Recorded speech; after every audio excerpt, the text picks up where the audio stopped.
Hey Chevra, welcome back to the Daily Dose. We are finishing up. We've finished up the Aleph through Tuf sequence. We're on a wild card day, and we'll go till tomorrow, till Friday, and then we'll reconvene after Pesach for during Sfiras HaOmer. V'heshiv levavos al banim v'lebanim al avosam. And I will restore the hearts of the parents to the children, and the children to the parents. This is something we say related to Eliyahu Navi at the end of the Haftorah for Shabbos Hagadol. What does that have to do with anything? What does that mean? Eliyahu is restoring parents. Because Eliyahu is going to come into a generation where there's been breakdown in between parents and children to parents.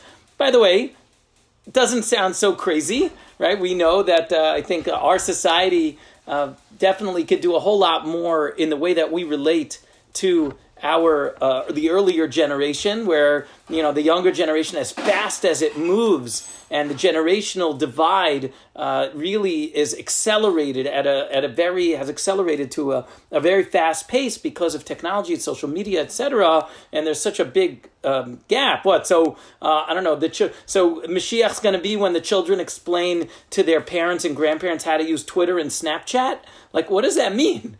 And I think the answer relates to what we talked about with the Teku idea of Tishbi Ataritz Kushios Veibayos. That when we sit in doubt, when we sit with unresolved issues, with that as it relates to our religion, as it relates to our Masorah, what we're saying is that this matters, and I don't throw it away just because I don't understand it as fully or as expansively as I'd like to. I sit with it. And Eliyahu Navi comes at the end of days, and he says to everyone, look, this matters. This is an important piece of who you are. What is it? It's the chain of the unbroken tradition that goes back from Moshe, and that goes from parents to children to grandchildren, and so on and so forth, all the way down, all the way till Eliyahu Navi. And I think that's the idea. And that we should always want for our children to build on what we've been able to accomplish. We always want more for our children, for our grandchildren. It should never be enough.